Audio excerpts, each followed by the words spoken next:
logrando de manera pacífica. ¿Cuándo se había visto de que la Corte se le enfrentara y se opusiera al presidente? Nunca. Hay una puertecita aquí en Palacio que da a la Corte, por ahí pasaban. Y en la red, en el teléfono rojo, había comunicación con el presidente de la Corte. Entonces, qué bueno que estamos viviendo todo esto, porque ya no hay simulación. Antes se hablaba de división de poderes, pero el poder de los poderes era el presidente, era el ejecutivo.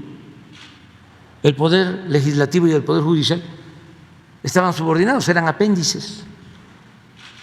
Entonces, ahora, gracias al movimiento democrático, a la lucha de millones de mexicanos, estamos viviendo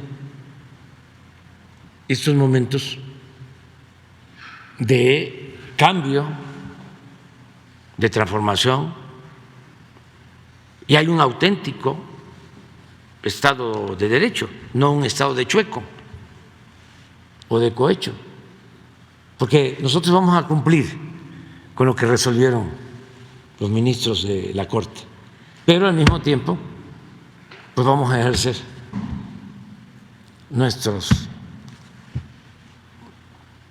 derechos y facultades. Entonces es interesante. A ver.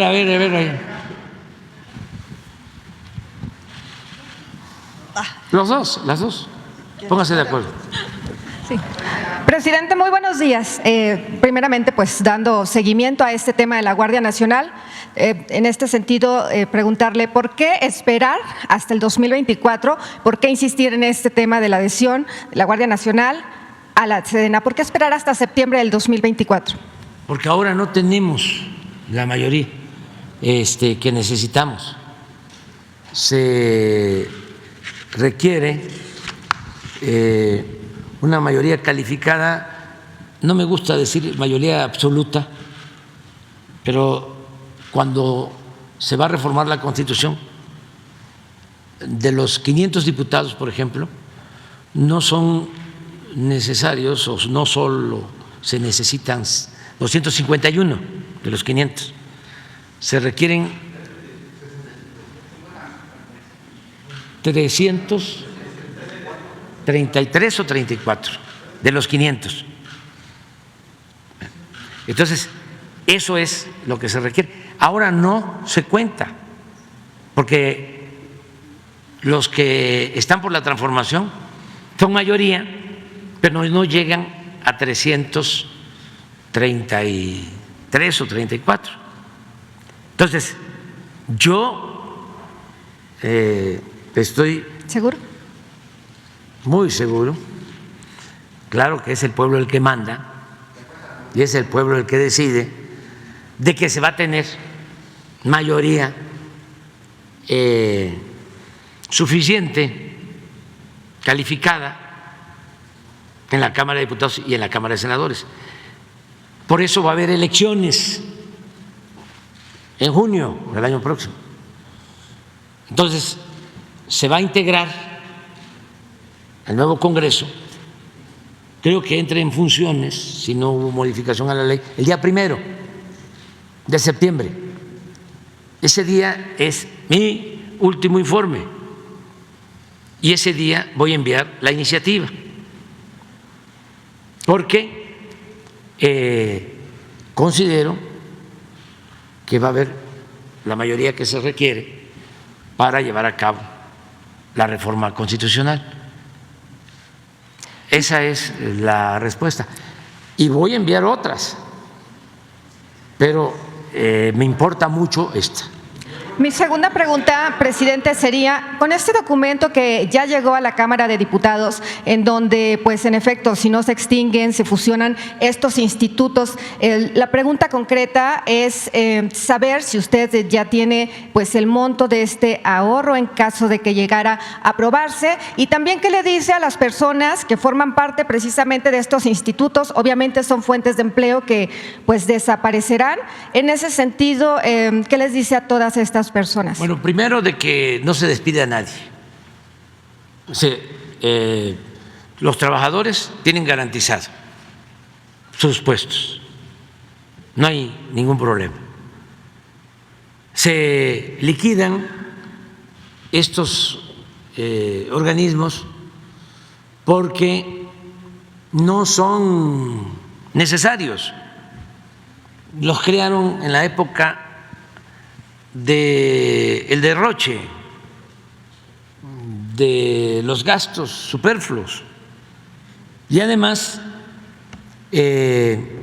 no ayudan a la gente, no son para beneficio del pueblo, es para que el gobierno se siga tragando el presupuesto público, porque el gobierno estaba ensimismado. La mayor parte del presupuesto se quedaba en el mismo gobierno para mantener al gobierno. Era un gobierno mantenido y bueno para nada. Entonces ya no. Ahora todo lo que podamos ahorrar es para entregárselo a la gente, devolvérselo al pueblo, porque el presupuesto es dinero del pueblo, no es dinero del gobierno, no es dinero de los funcionarios, es dinero del pueblo. Entonces, durante mucho tiempo se pensó que el presupuesto era dinero del gobierno. No, porque así quisieron que se pensara. No, el presupuesto es dinero del pueblo. Entonces, todo lo que ahorremos es para la gente y de manera prioritaria, preferente, para los pobres, por humanismo, por justicia y también porque por el bien de todos, primero los pobres. La paz es fruto de la justicia. Los 3,000 millones que ahorramos en presidencia, porque ya lo he dicho, lo repito, cuando llegamos a la presidencia se ejercían 3,600 millones en la presidencia, nada más en lo que tiene que ver con el presidente, asesores, secretarios, todas las funciones de presidencia, giras, otros gastos.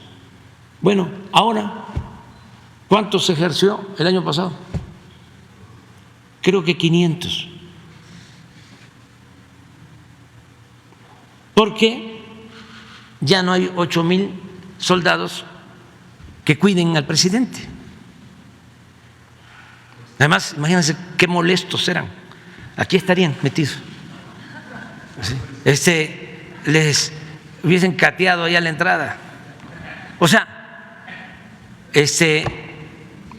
8,000 elementos del Estado Mayor Presidencial y otros gastos, ¿no? Les decía yo, ya estamos en el 5º año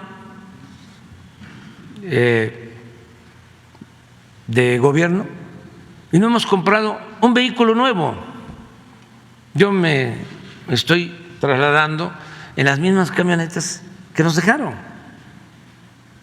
y todavía están bien porque se les da mantenimiento. Entonces, eso mismo es lo que se está haciendo en todo el gobierno. Entonces hay ahorros importantísimos y se cuida el presupuesto y por eso rinde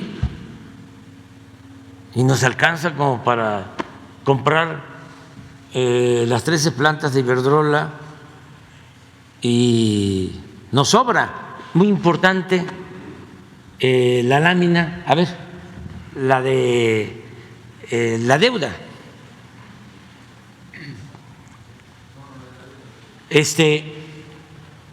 Fíjense que tenemos una reserva. Si actuáramos igual como lo hizo Calderón o Peña en el manejo de deuda, tendríamos una reserva como de 3 puntos del PIB. ¿Cuánto es esto? Casi 1 billón de pesos ahí de reserva.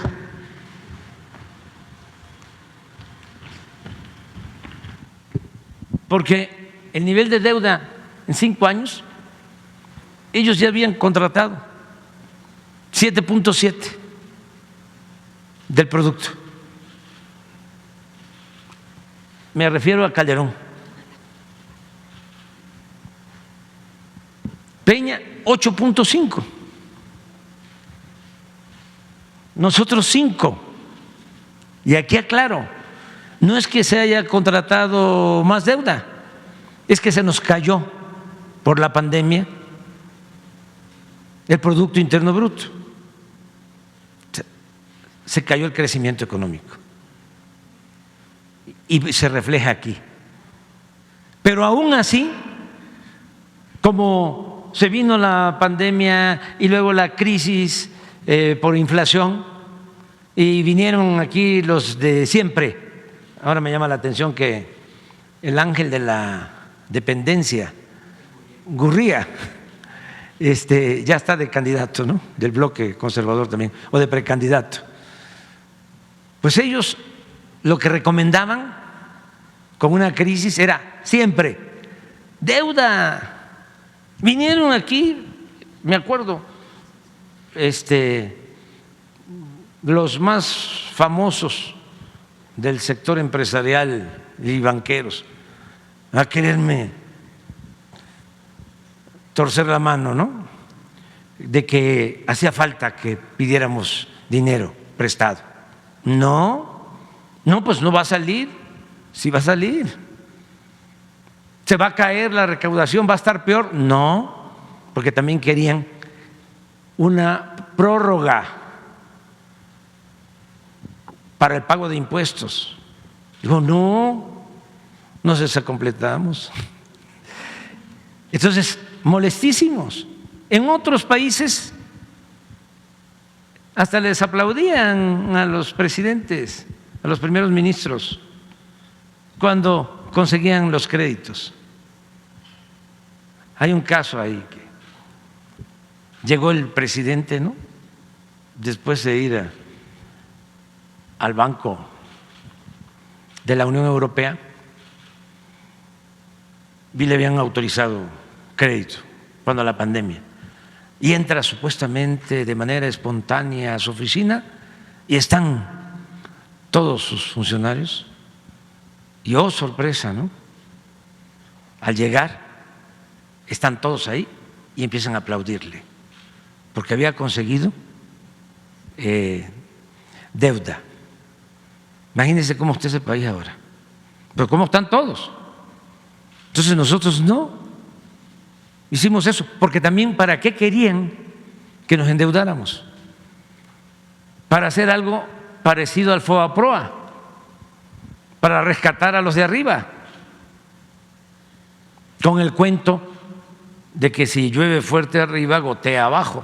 No, ¿qué hemos hecho y vamos a seguir haciendo? Ayudar primero de abajo hacia arriba, porque la riqueza no es contagiosa. Hay que ayudar abajo y así se ayuda también a los de arriba, porque se fortalece el mercado interno, porque no hay crisis de consumo. Si la gente de abajo, que es la mayoría, no tiene ni siquiera para comprar lo básico, cómo va a prosperar el comercio, cómo prospera la industria, cómo prospera el país. Pero estos neoliberales, neoporfiristas son muy dogmáticos y les gusta mentir, usar sofismas. ¿Se acuerdan lo que decían? ¿Cómo va a aumentar el salario mínimo si va a haber inflación? Si aumentas el salario hay inflación. Luego entonces no aumentes el salario. Y miren la barbaridad que hicieron. México fue durante todo el periodo neoliberal de los países con menos salarios en el mundo. ¿Cómo íbamos a salir adelante así? ¿Cómo no iba a haber inseguridad y violencia si se abandonó por completo al pueblo? Entonces, esto es distinto. Pero bueno, regresando, 5. Si sacamos la media aquí, debe de ser como 8. Promedio, 8. Para 5, tenemos 3. O sea, un punto del producto. A ver, aquí Gabriel nos va a ayudar. 300,000 millones. ¿Cuánto? 300,000 millones. O sea que tendríamos 3 puntos, son 900,000 millones, casi 1 billón. Pobremente. Mi última pregunta, señor presidente.